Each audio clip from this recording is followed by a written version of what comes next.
Assalamualaikum warahmatullahi wabarakatuh. Selamat pagi, salam sejahtera buat kita semua. Sebelum kita mulai pembelajaran pada pagi hari ini, mari kita bersama-sama berdoa menurut agama dan kepercayaannya masing-masing. Berdoa dimulai.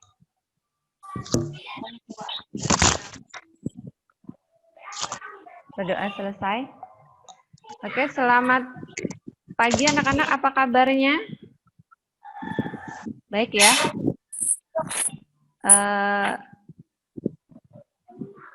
Kita ingat dulu pembelajaran yang lalu. Pembelajaran yang lalu kita pembelajaran yang lalu kalian ini ya, PH ya, penilaian harian 1 tentang berisi soal KD 31 ya, tentang pengetahuan dasar ulangan harian geografi.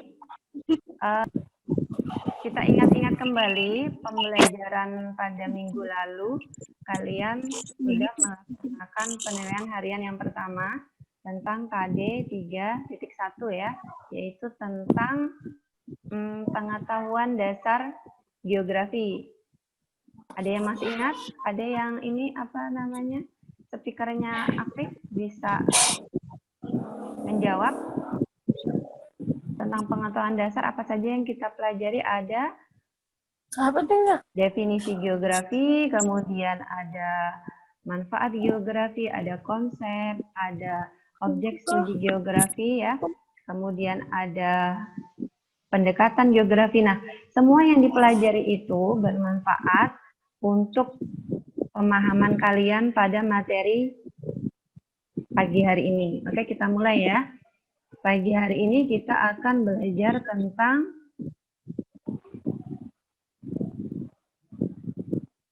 dasar-dasar pemetaan ya, kelas 10 yang Ibu ajar, yaitu 10 IPS 1 sampai 4 semester 1. Saat ini kita berada pada tahun pelajaran 2020-2021.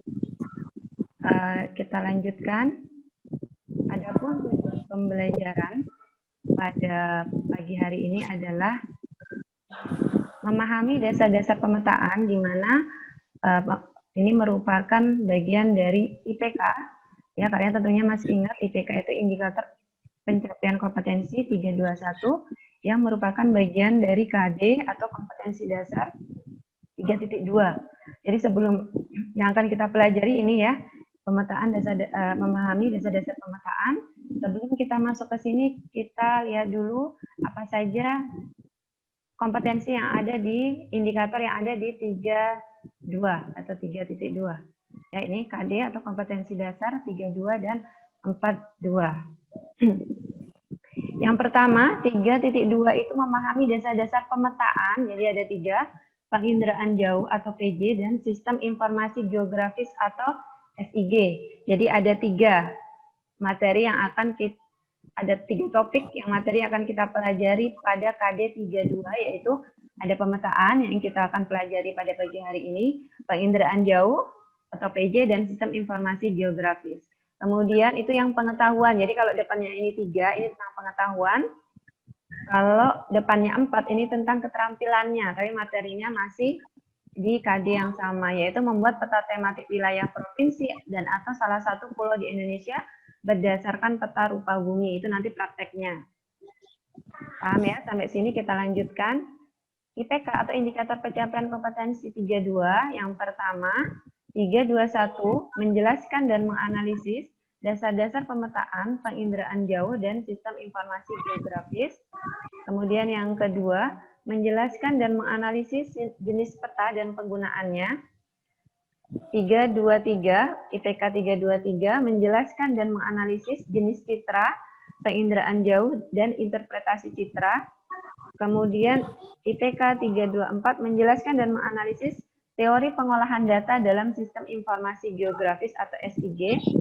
Kemudian yang terakhir IPK 421 tentang keterampilannya, membuat peta tematik tentang wilayah provinsi di daerahnya. Nah, itu IPK atau indikator yang akan kita pelajari nantinya. Dan untuk hari ini kita masih di 321. Paham ya sampai sini? Nanti kalau kecepatan silakan chat di Zoom, nanti biar Kak Anissa memberitahu Ibu. Kita lanjutkan, kita mulai.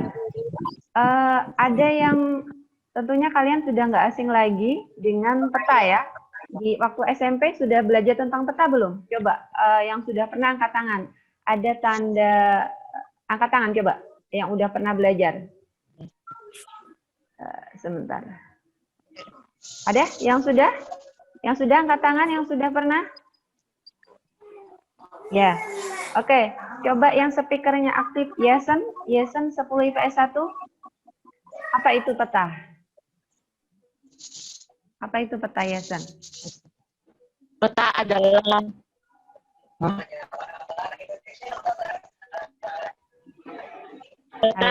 sebuah halo? Ya, peta adalah Halo? Ya, halo. Mana Yesen tadi? Peta adalah lukisan yang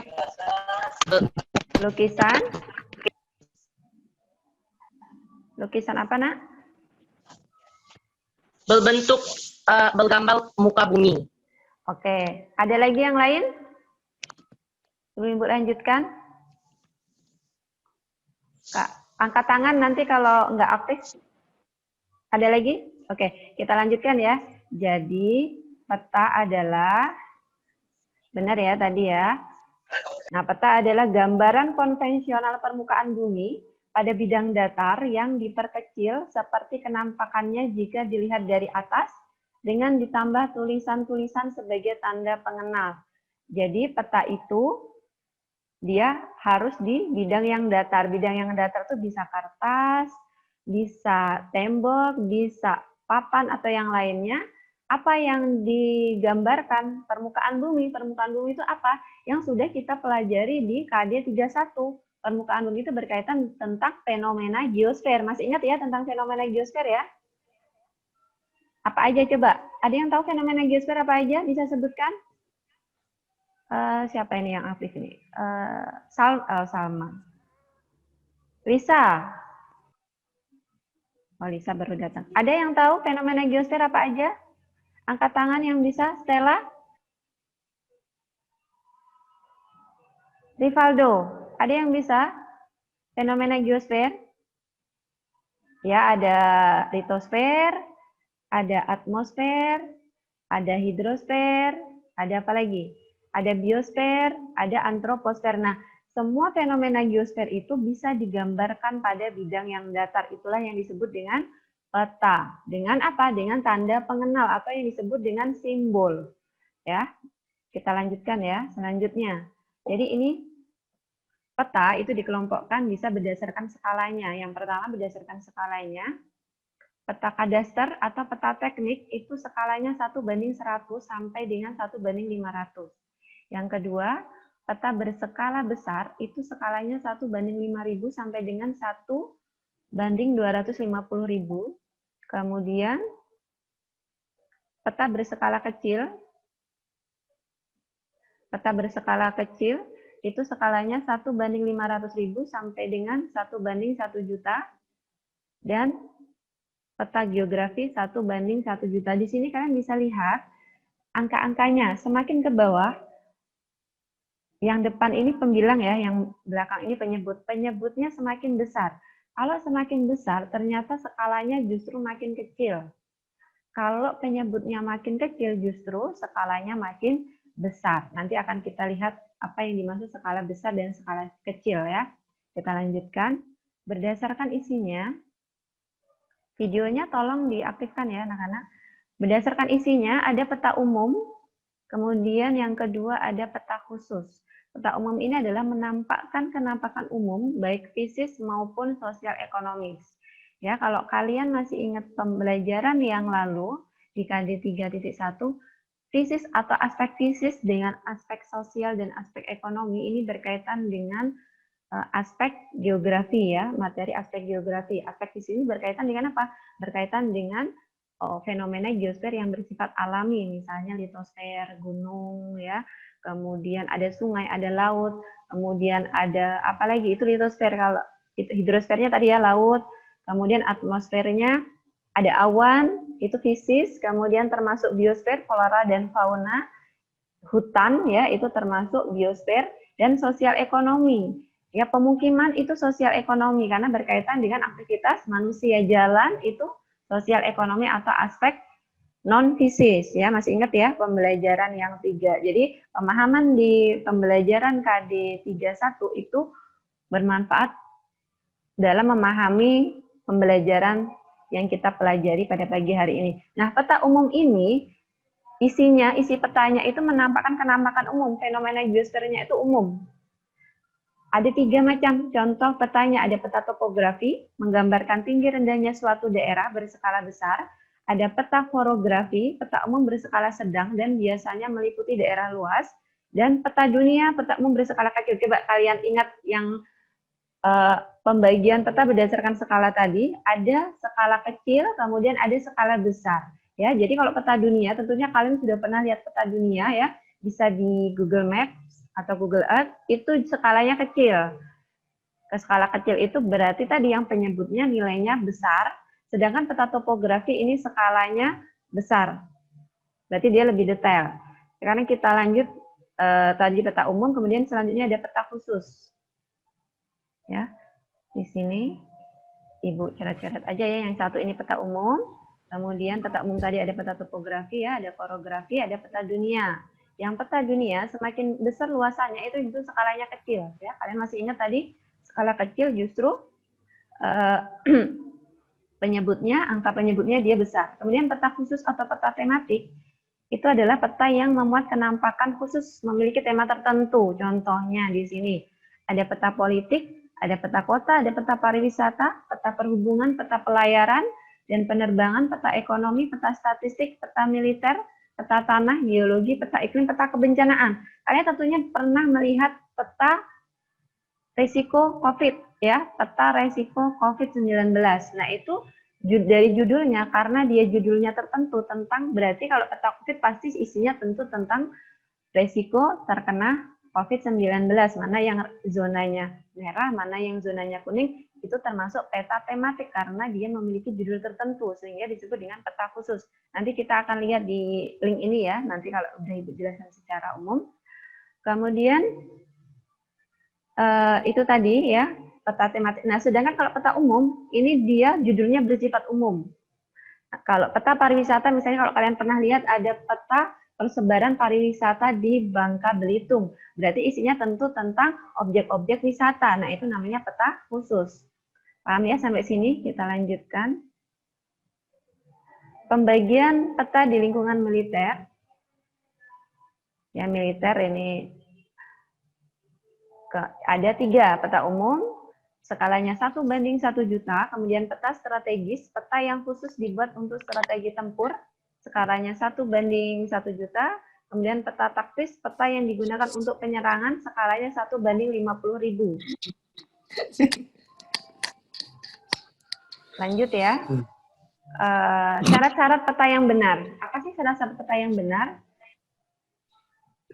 Menggambarkan keadaan yang sebenarnya. Jadi peta itu menggambarkan keadaan yang sebenarnya. Keadaan apa? Keadaan fenomena geosfer. Fenomena geosfer itu apa? Masih ingat ya? Tadi yang udah Ibu sebutin ada litosfer, ada atmosfer, ada hidrosfer, ada biosfer, ada antroposfer. Nanti masing-masing bisa kalian ingat-ingat lagi pertemuan yang kemarin, yang sebelumnya. Kemudian yang kedua, tidak boleh membingungkan. Jadi tidak boleh membingungkan. Misalnya, ini simbol apa ya? Gunung atau apa? Kok kurang jelas? Karena tidak ada keterangan. Jadi kalau peta itu semuanya harus jelas. Mudah dimengerti supaya masyarakat umum itu bisa memahami apa yang ada dalam isi peta. Kemudian rapi dan bersih.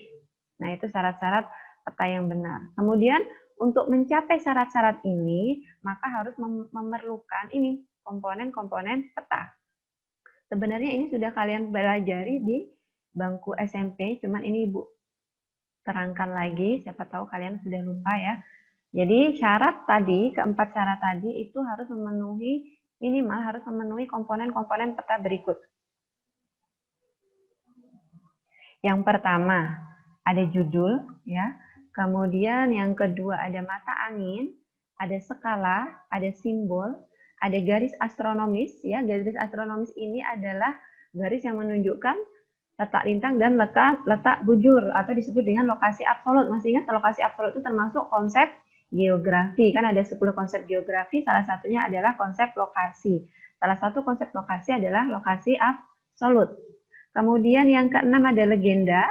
Kemudian yang ketujuh ada tahun pembuatan peta, dan yang kedelapan sumber. Ya, sumber ini, petanya ini dibuat oleh sumber mana, sehingga data yang dibuat bisa dipercaya atau tidak. Kemudian tahun pembuatan petanya tahun berapa, sehingga tahu datanya itu masih bisa dipakai atau tidak. Lanjut ya. Nanti akan kita lihat. Nah, ini skala, penjelasan untuk skala peta. Skala peta itu ada 3. Yang pertama skala angka atau pecahan, contohnya adalah 1/50.000, ya, tentunya kalian pernah lihat ini, 1/25.000, 1/5.000, 1/10.000, dan seterusnya. Skala inci berarti di situ ada inci, 1 inch berbanding 4 mil, ya. Ini biasanya dipakai di negara Amerika, kalau di Indonesia biasanya pakainya yang sentimeter, ya, ini artinya sentimeter. Kemudian kalau tidak ada keterangan satuan, berarti dia menggunakan satuan sentimeter. Dan yang ketiga skala grafik. Skala grafik ini ditunjukkan dengan garis lurus seperti ini. Ya, ini skala grafik. Cara bacanya gimana? Misalnya skala 1/50.000 itu artinya adalah 1 cm di peta. Jadi kalau kalian mengukur dengan penggaris 1 cm atau benang, karena beberapa objek di peta itu kan misalnya sungai itu kan berkelok-kelok, nggak mungkin diukur dengan penggaris, ya. Jadi kita harus dengan sesuatu benda yang bisa mengikuti alur sungai tadi, misalnya dengan benang, baru nanti benangnya diukur dengan penggaris ada berapa sentimeter. Nah, artinya apa? Kalau 1/50.000 artinya adalah 1 cm di peta. Ketika kita mengukur 1 cm di peta, itu artinya 50.000 cm. Tinggal ininya kalian ubah saja ke meter atau kilometer kalau angkanya atau nolnya terlalu banyak. Atau di sini 1/25.000 artinya apa? 1 cm pada peta itu mewakili 25.000 jarak sebenarnya. Selanjutnya skala inci sama, 1 inci di peta itu mewakili 4 mil jarak sebenarnya. Skala grafik juga sama cara bacanya, kita lihat di sini. Artinya apa? Ketika kita ukur dengan 1 cm di peta, itu jaraknya berapa? Misalnya di sini ya, ada keterangannya, di sini ada 6 cm. Yang kedua ini 6 cm di peta, itu berarti mewakili 60 km jarak sebenarnya. Berarti kalau 1 cm di peta, oke, sebentar Ibu kasih pakai. Ini ya, di sini ini yang skala grafis, 6 cm di peta itu mewakili 60 cm jarak sebenarnya di lapangan. Jadi kalau peta jarak sebenarnya di lapangan 60 km itu kan nggak mungkin digambarkan di dalam peta kan, di dalam kertas. Nggak mungkin cukup kan 60 km, sehingga perlu diskalakan. Jadi skala ini tujuannya untuk mengecilkan objek yang dia luas. Bagaimana caranya? Satu bumi ini digambarkan dalam satu bidang datar atau kertas tadi, sehingga perlu diskalakan. Itu tujuannya skala. Nah, cara membacanya skala seperti itu. Artinya apa? Misalnya di sini 1 cm di peta itu mewakili 10 km jarak sebenarnya. 4 cm di peta berarti 40 mewakili 40 km jarak sebenarnya, dan seterusnya. Nanti Ibu tanya satu-satu ya. Kalian harus paham ini. Selanjutnya, legenda. Ada yang tahu apa itu legenda? Legenda adalah kumpulan simbol pada peta. Simbol itu apa? Simbol itu adalah tadi penulisan fenomena geosfer pada peta. Karena kalau peta itu gunung tidak mungkin digambarkan gunung, tapi dia diwakili oleh simbol-simbol atau tanda-tanda. Nah, itu namanya simbol. Nah, kumpulan dari semua simbol yang ada di peta itu disebut dengan legenda. Nah, ini ya. Misalnya ini. Oh, sebentar. Oke. Misalnya ini daerah pemukiman, ini tandanya apa ini? Orange. Kemudian nih tempat bangunan bersejarah tandanya seperti ini. Kantor pemerintahan, menara tandanya seperti ini, tambang dan seterusnya. Kemudian jalan arteri gambarnya garis seperti ini, kolektor gambarnya seperti ini ya. Ada titik astronomi, jalan yang dibangun, ada setiap fenomena geosfer baik itu alami maupun buatan manusia. Buatan manusia tahu ya, ada jalan, ada kawat listrik, ada pipa bahan tambang, bangunan bersejarah, daerah pemukiman, ini semuanya aspek non fisik. Sedangkan ini ya, ini ada sawah, ada perkebunan atau hutan ladang, ini simbolnya dengan area. Ini ada batas administrasi, ada batas negara, provinsi, kabupaten, dan semuanya yang dituliskan di peta itu harus dituliskan dalam legenda atau kumpulan simbol pada peta. Ini enggak semuanya Ibu lihat kan. Nah ini simbol tadi ada macam-macam simbol ya. Jadi di legenda tadi kan ada macam-macam simbol. Yang pertama dari yang Ibu sebutkan ada yang namanya simbol titik ya, ada gunung, ada kota, kemudian ada garis. Garis itu contohnya dia sungai, ada jalan tadi ya, itu namanya simbol garis. Batas administrasi kabupaten, kota, negara, provinsi, kemudian garis pantai, kemudian ada simbol luasan atau wilayah, ada pemukiman, danau, rawa, dan sawah. Kemudian ada warna, tujuan penggunaan warna adalah membedakan relief daratan dengan lautan, membedakan kualitas dan kuantitas, memberikan keindahan. Contoh, warna biru untuk perairan seperti laut, danau, dan sungai. Warna hijau dataran rendah, warna kuning dataran tinggi. Semua ada ketentuannya ya, warna untuk peta yang resmi. Tapi kalau hanya untuk latihan, halo anak-anak, audionya tolong dikecilkan ya. Tapi kalau untuk kalian latihan nanti, misalnya Ibu minta kalian membuat peta, itu warnanya boleh terserah kalian. Tapi untuk peta yang resmi ya, untuk semua orang itu ada ketentuan warna-warna untuk fenomena geosfer tertentu. Nah ini jadi simbol ada titik, garis, luasan atau area, dan warna. Jadi ada 4 simbol ya. Kemudian, nah ini contohnya. Ini kita lihat di sini. Ini kira-kira simbol apa? Ini simbol garis ya. Nah, yang kayak gini simbol garis menunjukkan, kita lihat apakah dia sungai, apakah dia jalan. Kita lihat di legenda, karena semua simbol yang ada di peta itu keterangannya ada di legenda. Kemudian, yang warnanya hijau, ini adalah simbol area atau wilayah. Kemudian yang di sini ada wilayah apa namanya? Nanti secara jelasnya Ibu lihatkan di gambar berikutnya. Kemudian di sini ada skala ya, di sini ada skala, di sini ada skala juga, di sini ada skala angka, ini skala grafis tadi yang Ibu sebutkan. Kemudian siapa yang nyoret-nyoret tuh ya? Nanti ya, nanti ada waktunya kalian boleh menjawab. Jangan dicoret-coret ya. Selanjutnya penutup. Oke, kita sudah di penutupnya apa? Peta merupakan salah satu media dalam menggambarkan fenomena geosfer secara efektif dan informatif yang membantu dalam kehidupan manusia dalam berbagai aspek sosial, ekonomi, budaya, dan kebencanaan. Jadi peta itu adalah salah satu media dalam menggambarkan fenomena geosfer. Fenomena geosfer tahu ya, secara efektif dan informatif untuk membantu kehidupan dalam manusia, baik dari aspek fisik maupun aspek non-fisik dan kebencanaan. Dengan adanya peta persebaran resiko COVID-19, masyarakat atau kita tahu, ya Rivaldo jangan dicoret-coret. Kita jadi tahu bagaimana tingkat resiko suatu wilayah. Misalnya di Bangka itu zonanya termasuk apa? Kuning atau merah atau hijau ya. Nah, itu tujuannya. Selanjutnya tugasnya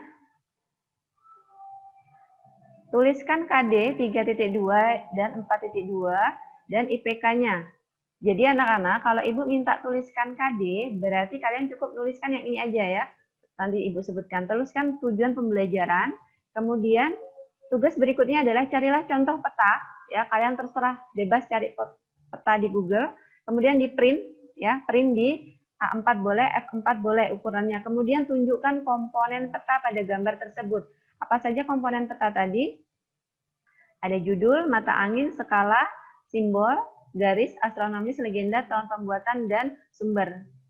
Kak Anissa bisa dihapus coret-coretannya?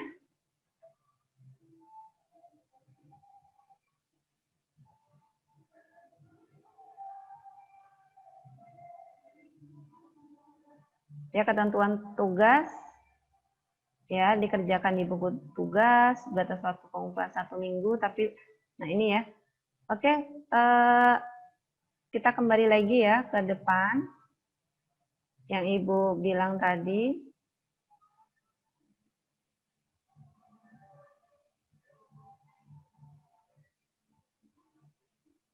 Nah, ini tujuannya ini, kalau Ibu suruh minta 321 ya kamu cuman nyalin yang ini aja. Kemudian tadi KD 32 juga ya. Yang ini ya udah ini aja, nggak usah semua PowerPoint kamu salin semua, nggak usah. Nah, kemudian IPK kalau disuruh menyalin IPK, maka ayo yang coret-coret dihapus ya nak ya. Ibu nggak bisa ngapus nih. Kak Anissa tolong dihapus Kak Anissa. Ini silahkan disalin. Ininya aja kalau diminta suruh nyalin IPK-nya ya IPK-nya aja, yang lain nggak perlu. Kalau nggak perlu suruh nulis definisi peta ya nggak usah ditulis semuanya ya. Itu paham ya. Kemudian Ibu contohkan lagi. Nah itu. Nah sekarang komponen peta yang ini ya. Jadi kalian tugasnya nyari peta, terserah peta apa aja boleh. Kemudian kalian kasih keterangan di peta itu mana yang judul, mana yang mata angin seperti ini ya. Nah ini. Oh judulnya adalah mana ini judulnya? Ya ini peta RBI, kemudian ini ya, kemudian ini judulnya peta rupa bumi Indonesia. Ini termasuk peta umum ya. Tadi ada peta umum, ada peta khusus. Kemudian ini skalanya. Nah ini kamu ini sebentar. Jadi kalau kalian sudah ngeprint petanya, jadi tugas kalian adalah memberi keterangan di peta yang sudah kalian print. Misalnya ini kalian lingkarin nih. Oh ini skala, yang ada di komponen peta tadi apa saja skala. Oh ini judul peta rupa bumi dan Pangkal Pinang, ini judulnya. Kemudian oh ini yang di sini, kamu coret-coret aja, ini legendanya. Ini dikasih keterangan legenda, itu nanti cara pengerjaannya ya. Kemudian kalau kalian mau lebih detail skalanya bisa dibagi-bagi lagi. Oh ini namanya skala angka. Yang ini nih skala grafis misalnya. Oh yang di sini nih kalian kasih keterangan. Yang ini nih namanya simbol apa? Simbol titik, garis atau area. Kalau simbol garis apa? Objek fenomena geosfernya apa? Seperti itu ya cara pengerjaannya. Ibu kasih contoh lagi. Kak Anissa, kalau sudah nggak ada yang bergabung, Ibu minta tolong diubah jadi host. Ibu mau ganti share screen-nya. Kak Anissa? Halo? Oke. Ibu kasih lihat yang